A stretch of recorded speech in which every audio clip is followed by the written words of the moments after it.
Good evening, everyone. My name is Cassandra Taylor, and I am the founder and CEO of Top Flight Defense Incorporated. And this evening, we are going to have a phenomenal woman coming back again to talk about no challenge too big. I would like to present to you Ms. Leslie Lattimore Fields. Leslie, tell us about yourself. Hi. Thank you, Cassandra and team, for allowing me to come back and hopefully impart some type of knowledge and wisdom and nuggets that's going to edify the masses, to include you folks that are on the line right now that's connecting with me. A little bit about me. I am a proud mommy of 12, no twins. I always have to, people, that's usually the first question that's asked of me. I am a senior officer in the United States Army. I am from Washington, D.C., born and raised, and stayed in the DMV area, went to college in Virginia, then became an officer in the Army, went to Texas for almost 15 years, and then the Army saw fit to bring me back home. So that's kind of nice, though I don't enjoy the snow. We've been getting a lot of that lately, but it's okay. I'm quite busy in my community. I'm a member of Delta Sigma Theta sorority incorporated. I'm excited about our Founders Day that's coming up soon, 109 years of service. Let me see what else. I teach Zumba, I teach cycling. I love to read, I love to shop. Hi, I love to sleep. As you can hear, one of the little humans in the background. We'll see how this goes. And I'm just a fun person. I have a few businesses that I'm launching, and what you see is what you get. Just pretty down to earth, and just glad to be here. So that's enough about me. I want to get right to the subject at hand. And Cassandra thought it would be fitting for me to come back and speak on challenges. I will say this. One of my favorite quotes by Joyce Meyer is, "Where the mind goes, the man follows." And that quote has certainly stuck with me. I try to apply it in every aspect of my life. And if I find that I'm sitting in a headspace of anxiety, worry, overwhelm, I usually try to ask myself, okay, Leslie, what are you thinking? And one thing that I typically say a lot on my personal Facebook page, it's not the situation that evokes some type of emotion, it's your thought of the situation that will make you feel sad, mad, whatever that is. And so I always try to go back to starting with the mindset. And in that, there's something that's called emotional intelligence. That phrase has been bounced around a lot. And the first part of emotional intelligence is self-awareness. So if you have good self-awareness, if you know that you're getting ready to go south for whatever reason, then you can tap yourself and say, okay, what am I thinking about in this moment in time that's causing me to feel what I feel, right? So usually that's how I deal with challenges as a whole. I try to approach every situation with the thought of my glass is half full. And now I look at it, regardless of what's going on in my life personally, my glass still runneth over. And why do I say that? Because I'm not pushing up daisies. I have the use of my limbs. I'm still here in the land of the living.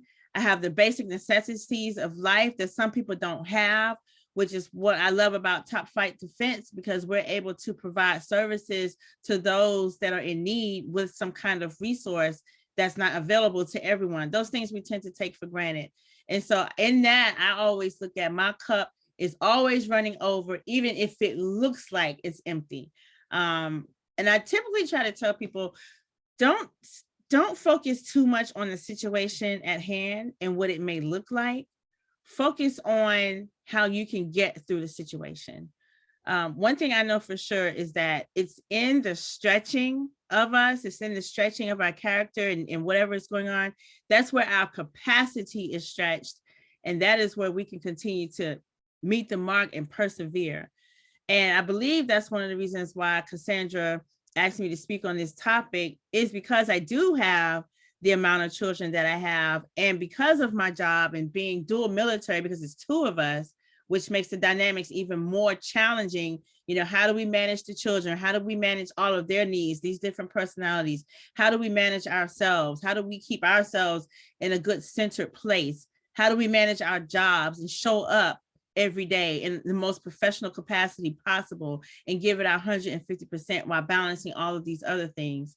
One other thing I could do, if I could just say, as far as advice or what I try to do, make sure, especially us women, make sure that you are in tune with yourself and make sure that you take time for yourself, because we are guilty of pouring so much into everyone else to the point we have run empty. And what do we normally do? Even though we're empty, what do we try to do? We still try to pour from an empty cup. We cannot do that and be effective. We have to make sure that we go back and we find whatever that is, because it's different for everyone. What is it that I need to do that's going to recharge me, that's going to rejuvenate me, that's going to allow me to have a sense of rebirth, right? Because it's only in that space that we're going to be able to then fill our cups, fill ourselves back up, where we can then turn around and continue to pour into our families, continue to pour into the communities, continue to pour even to the co-workers sometimes. I don't know about you all, but sometimes at my job, I find that I feel like I'm a counselor or something, or, you know, and I'm okay with that because I'm a people person by nature, and I tend to be an empath. So if someone's going through something, I automatically, like, I start feeling it, like I'm in a situation with them. But even with that, there are boundaries. I have to tell myself, okay, Leslie, you got to keep a box around you, because I have a tendency to want to save the world, because that's my natural personality. But you have to do that to a point, because at some point you are going to become degraded and tired and this, that, and the third. And then you look back and say, gosh, was I really effective today at my job? Was I really effective today when I showed up for a meeting for Top Flight Defense? Was I 100% present? I don't know. Am I 100% present for my children? Am I 100% present for my church? Whatever it is, are you 100% present? Possibly not, because you have emptied out yourself so much. And so that, I just wanted to start my thoughts off with that, and how me personally, how I choose to approach things. Because at the end of the day, life is going to happen. Challenges are going to come. We cannot avoid them. The storms are going to come, and they're going to, you know, make us feel like we're going to be knocked down and dirty and worn out. But we just have to be like a tree planted by the river in our foundation, and our foundation of ourselves and who we are, particularly as women, because we tend to take on a lot and we forget about ourselves. And so if I could just encourage everyone that is here under the sound of my voice, and those who will eventually hear this, please take care of yourselves, because there's only one you. And it's only one you that has a specific purpose, a specific destiny, a specific task or assignment on your life that only you can fulfill. But if you're not filled, if your cup isn't running over, you cannot in no way, shape, or form or fashion be effective. So other things I want to talk about. Listen to this really quick. I wanted to talk about what is a challenge, right? Let's talk about the definition. A situation of being faced with, right? Something that needs great mental or physical effort in order to be done successfully, and therefore test a person's ability. That's loaded. Finding a solution to this problem is one of the greatest challenges faced by scientists today. So how do we manage? How do we scientifically manage? Have we tapped into, I'll use this as an example. When I am overwhelmed, stressed, whatever the case may be, I say, okay, I'm gonna go to the gym, right? I go to the gym, I work out, I'm eating right, I'm exercising, I'm drinking water, I'm doing all those things. But guess what happens when I leave the gym? I go right back to that stress mode. So guess what happens in my body, physiological wise? that cortisol, that hormone called cortisol, it increases. So all of my work, all of my efforts, all of that doing the right thing, my body's warring against itself. Then I get on the scale. Why did I do that? Get on the scale and it hasn't moved. I'm like, but wait, but I went to the gym. I ate broccoli until I was sick of it. I drank water until, oh my gosh, I was going to the bathroom every 5 minutes. But because I did not visit what was really going on in my own mind, I still was in the mindset of being overwhelmed and stressed. And I did not allow my body to not produce the cortisol, which is going to have you wasting your time and energy. So we're right back to that mindset, right? What I want to say after that. What is a problem? What is the definition of big? Big, a considerable size, extent, or intensity. How many of us have walked around with a situation where like, oh my gosh, I cannot. Or we might even use that phrase, I can't, I just can't do it. Well, why is that? Because we have allowed that problem, that task, that challenge to overtake us. In the end, we are still in control in how we approach it. And there again, it goes right back to what? The mindset, how we think, how we process, how we focus, how we go about saying, you know what? My cup is still running over. Yeah, this is hard right now. It's a little difficult. This is a season. This is my valley. And you have no choice but to go up. So that's how I look at it. If I'm in a valley, I'm looking at the mountaintop because I'm all the way in the valley, right? I have nowhere to look but up. And I just keep focusing, keeping my eyes on the prize. And if I keep my eyes on the prize, eventually I'm going to get to the prize. And then when I look back and I see what I left behind, oh my goodness, how exciting is that to know that I was able to overcome because I told my mind, keep your eyes on the prize, Leslie. Keep focused on what it is you're trying to do. You can't look back. Think about it for a second. Y'all go with me here. Go with me. You're driving. You're on the road.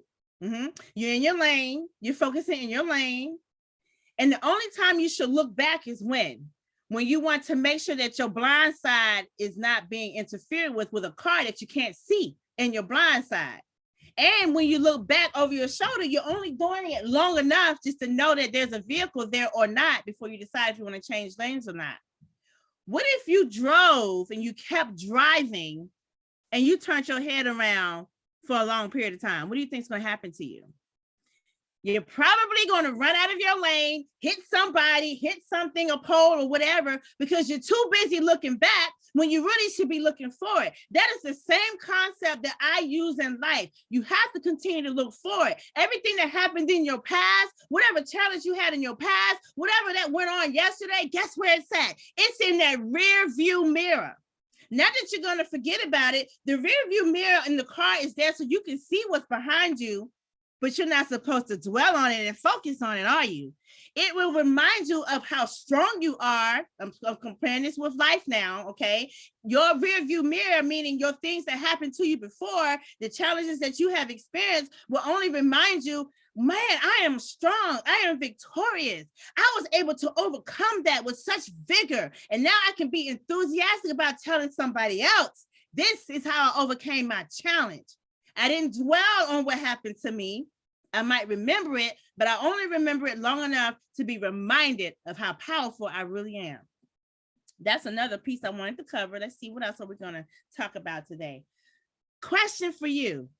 Are you your own biggest challenge? Let that sink in for a second. I'll wait.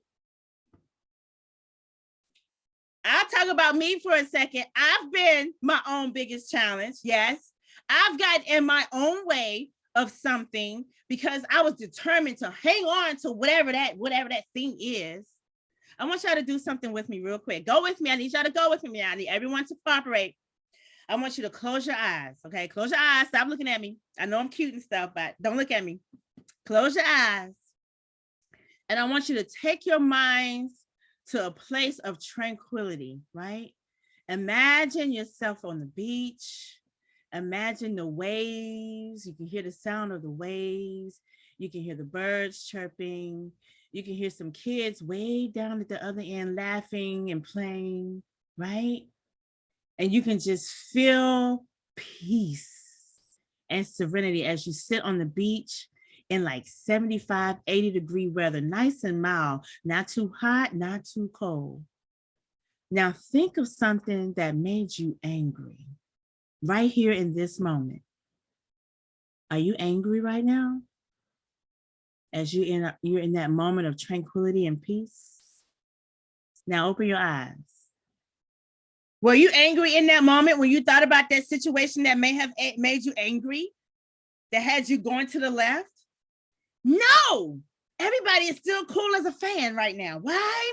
Because you were deliberate and you were intentional about taking your mind to a place and space of tranquility and peace. That is how Leslie overcomes challenges. That is just a method I try to use to overcome challenges. Just take a moment. We call it woosah typically, right? Like woosah, go. Whoo, sometimes even with my children, full transparency. My basement, which I call my she shed, I'm down here a lot because that's like my hideaway. You know, he has his man cave. I have my she shed. And my children understand that my she shed is, I say, what is it, guys? What's this place? This is the place of peace, calm, and quiet. My kids already know when they're coming to the basement, that is the energy that they are supposed to bring. If you want to be loud and boisterous and all that stuff, I need you to go all the way to the other side of the house to either your room or the game room. But down here in the she shed, we're gonna have our zen. Like my 4-year-old, he says, and he'll say, "Mommy, do it with me," and I do it with him. I'm like, gosh, this 4-year-old, are you kidding me? But because I'm trying to teach them young at a young age, protect your peace. We have to do that within our challenges, right? No challenge too big. We make them big, I think. Now, okay, hear me, because I want everybody to say, well, Leslie said my challenge isn't big. Oh, I'm not saying that, but we're bigger. We're bigger. And I'm a woman of faith, and I'm not questioning anybody's anything, but for me, my God that I serve is bigger than anything that I could ever go through or experience. And I just keep my mind stayed on him so I can have peace. Do you have limiting beliefs? Let that sink in. How many of us have a goal or a dream or aspiration or something that we want to do, and you have that little voice in your head that's like, oh, no, you shouldn't do that. Or, oh, Susie to the left, well, hers is so elaborate, and, you know, or this person's been doing it way longer than you, and or whatever that is, those limiting beliefs, those little voices in your head that blocks you. And see, that's why I asked you too, are you your own challenge? Are you in your own way of getting something done? Are you in your own way of accomplishing something? Because you're hearing the little voices in your head, right? Get rid of the limiting beliefs, dispel them.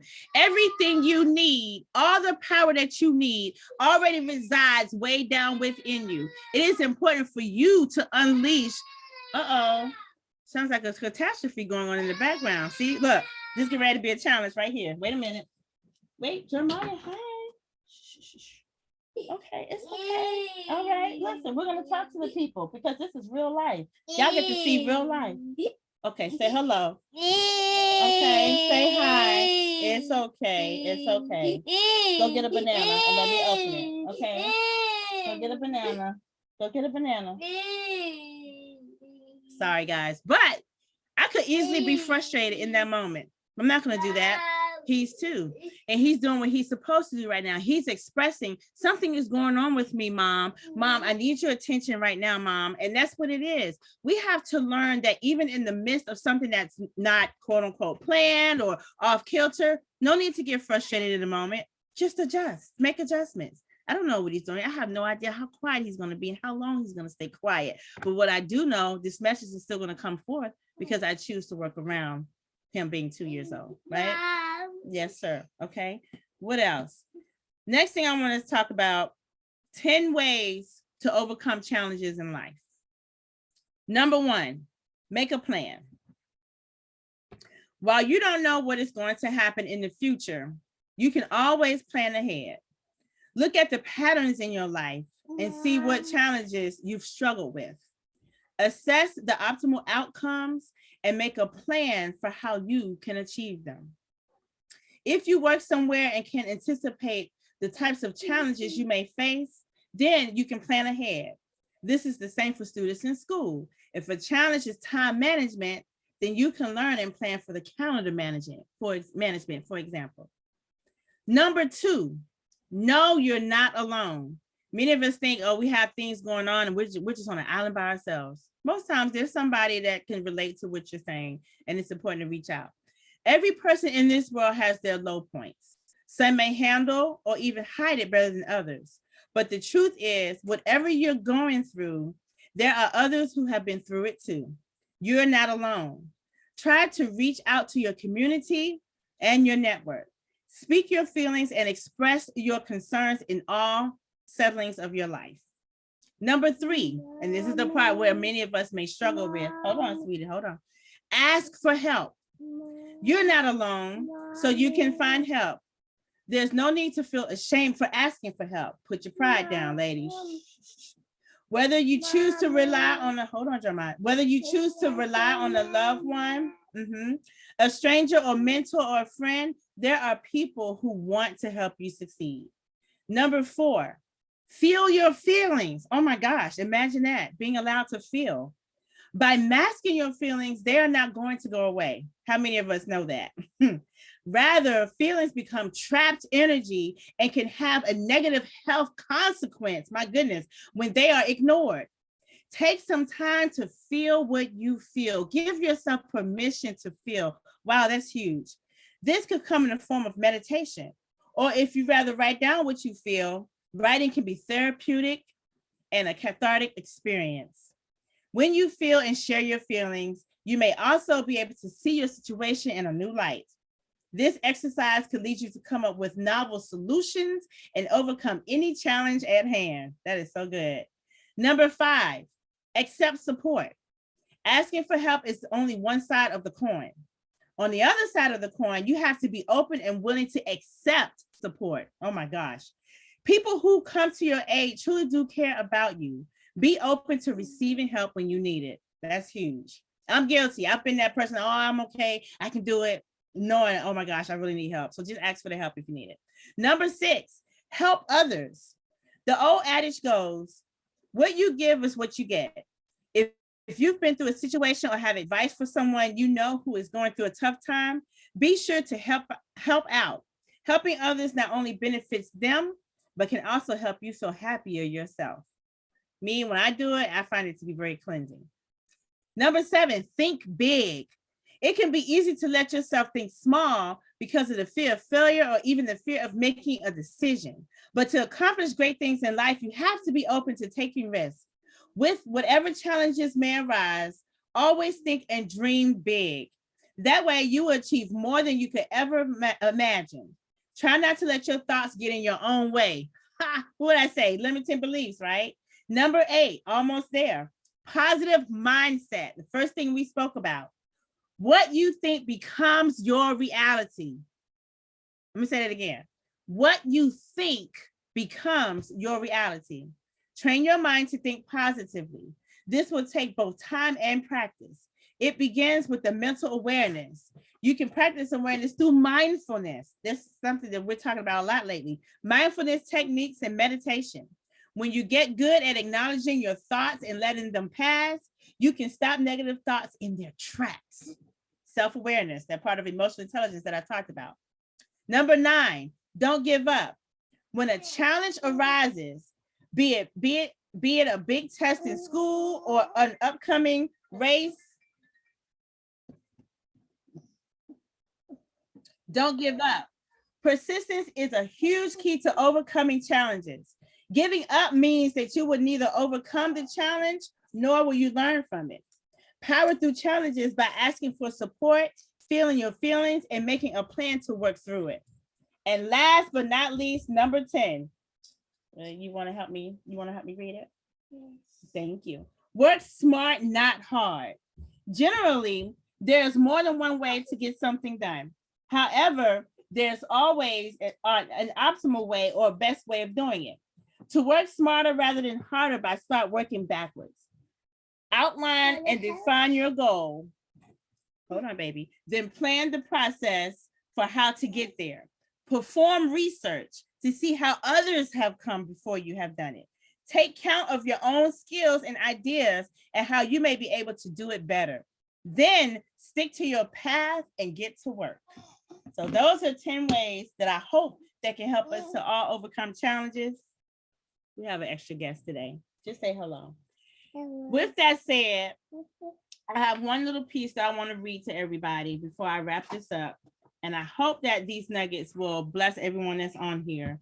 And this is just how I get it, how I get through, and why there's no challenge too big, no challenge I can't overcome. Draw strength from the good things in your life, from the simplest to the greatest, whether it's a pretty little flower, a kind word from a friend, a walk in your favorite place, or a beautiful sunset. Draw strength from anything good that touches your heart or your day. Draw strength from those who love you, those who make your life richer by being part of your days, those who will be there for you, not only in sunny days, but also on cloudy ones, and who will hold you in the storms of life. Have faith in yourself. Draw strength from your faith and know in your heart that you have the strength to make it through anything. And the author of that, her name is Nancy Sims. And I just wanted to share that with you all as we close this out. That's my spiel on no challenge too big, how I get through them, how I get through life, period. Because life is going to happen. Nothing we can do to stop that. But how we choose to go through life is totally in our control. Thank you. Thank you. Thank you